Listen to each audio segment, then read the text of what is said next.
ये खबर केआर मंगलम यूनिवर्सिटी द्वारा प्रस्तुत की गई है। 22 अप्रैल 2025 जम्मू कश्मीर के पहलगाम में आतंकियों ने हमला किया। इस हमले में 26 लोगों की जान चली गई। इसके बाद देश के सामने सिर्फ शोक नहीं था, एक सवाल भी था कि इस हमले का जवाब कब और कैसे दिया जाएगा। और अब राष्ट्रीय सुरक्षा सलाहकार अजीत डोभाल के एक इंटरव्यू में उन घटनाओं के बारे में कई अहम बातें सामने आई है जिन्होंने पहलगाम हमले के बाद भारत की रणनीति को आकार दिया है। नमस्कार, मेरा नाम है शुभम गुप्ता और आप देखना शुरू कर चुके हैं Dainik Jagran. Documentary series declassified operation सिंदूर में डोभाल ने बताया कि हमले के बाद प्रधानमंत्री नरेंद्र मोदी जब सऊदी अरब का दौरा बीच में छोड़कर भारत लौटे तो एयरपोर्ट पर उनका सबसे पहला सवाल क्या था। डोभाल के मुताबिक प्रधानमंत्री ने पूछा कि ये किसने किया है, इसके लिए कौन जिम्मेदार है, मुझे ये जानकारी तुरंत चाहिए। यानी उस वक्त सबसे पहली प्राथमिकता थी कि ये हमला किसने किया, इसके पीछे कौन है और इसकी जिम्मेदारी किसकी है।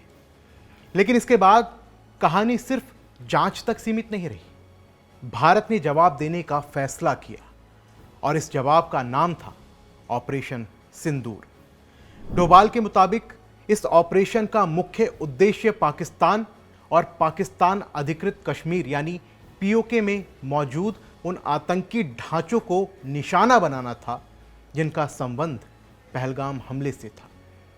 यहां भारत की रणनीति का एक महत्वपूर्ण हिस्सा सामने आता है। उद्देश्य सिर्फ आतंकियों को निशाना बनाना नहीं था, संदेश पाकिस्तान की सैन्य व्यवस्था तक भी पहुंचाना था। भारत ये स्पष्ट करना चाहता था कि अगर आतंकवाद को समर्थन मिलता है, आतंकियों के खिलाफ प्रभावी कार्रवाई नहीं होती, तो भारत इसे स्वीकार नहीं करेगा। और फिर 7 मई 2025 की सुबह ऑपरेशन सिंदूर शुरू हुआ।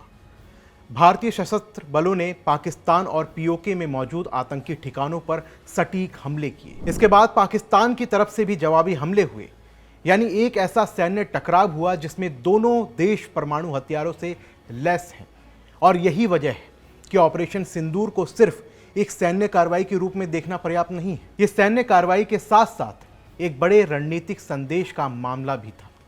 संघर्ष करीब 88 घंटे तक चला और 10 मई की शाम दोनों पक्षों के बीच समझौते के बाद ये चरण समाप्त हुआ।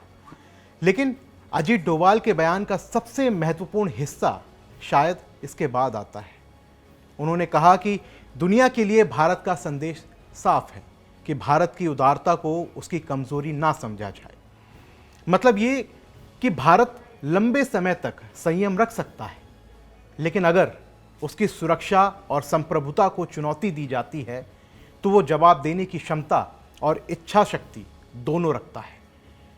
डोभाल ने एक और बेहद कड़ा संदेश दिया। उनके मुताबिक एक बार संघर्ष शुरू हो जाने के बाद भारत अपनी संप्रभुता की रक्षा के लिए उतनी दूर तक जाने को तैयार है जितनी ज़रूरत होगी।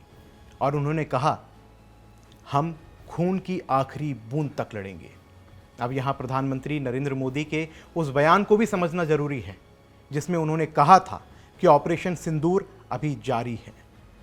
डोभाल ने इसकी व्याख्या करते हुए कहा कि आतंकवाद के खिलाफ लड़ाई तब तक खत्म नहीं मानी जाएगी जब तक आखिरी आतंकवादी को भी खत्म नहीं कर दिया गया। यानी ऑपरेशन सिंदूर को सिर्फ 7 मई से 10 मई के बीच हुई सैन्य कार्रवाई के रूप में देखा नहीं जाना चाहिए।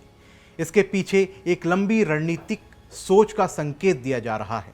पहलगाम हमला, उसके बाद जिम्मेदार लोगों की पहचान, फिर आतंकी ठिकानों पर कार्रवाई और उसके बाद पाकिस्तान को सीधा संदेश कि आतंकवाद और उसके समर्थन को अब अलग अलग करके नहीं देखा जाएगा।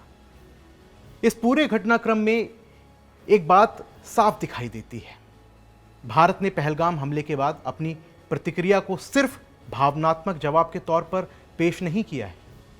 कम से कम डोभाल के बयान के मुताबिक इसके पीछे लक्ष्य तय किए गए, ठिकानों की पहचान की गई और फिर सैन्य कार्रवाई को एक रणनीतिक संदेश के साथ जोड़ा गया। इस इंटरव्यू के सामने आने के बाद ऑपरेशन सिंदूर को लेकर एक और चर्चा शुरू हो गई है। वो चर्चा ये है कि भारत की आतंकवाद विरोधी नीति आगे किस दिशा में जाएगी। क्या आने वाले समय में हर बड़े आतंकी हमले का जवाब इसी तरह की रणनीति से दिया जाएगा? और क्या भारत की सुरक्षा नीति में अब यह संदेश स्थायी रूप से शामिल हो चुका है कि आतंकवाद के खिलाफ कार्रवाई सिर्फ सीमा के इस पार तक सीमित नहीं रहेगी? इन सवालों का जवाब आने वाले वक्त में मिलेगा, लेकिन अजीत डोभाल के इन बयानों ने एक बात जरूर साफ की है कि भारत अब आतंकवाद को केवल सुरक्षा की समस्या के तौर पर नहीं, बल्कि राष्ट्रीय संप्रभुता और रणनीतिक चुनौती के तौर पर देख रहा है। और ऑपरेशन सिंदूर इसी बदलती हुई सोच का सबसे बड़ा उदाहरण बनकर सामने आया है। तो आपका क्या कुछ कहना है नए भारत की इस नई सोच पर? हमें कमेंट बॉक्स में जरूर लिखें। जय हिंद।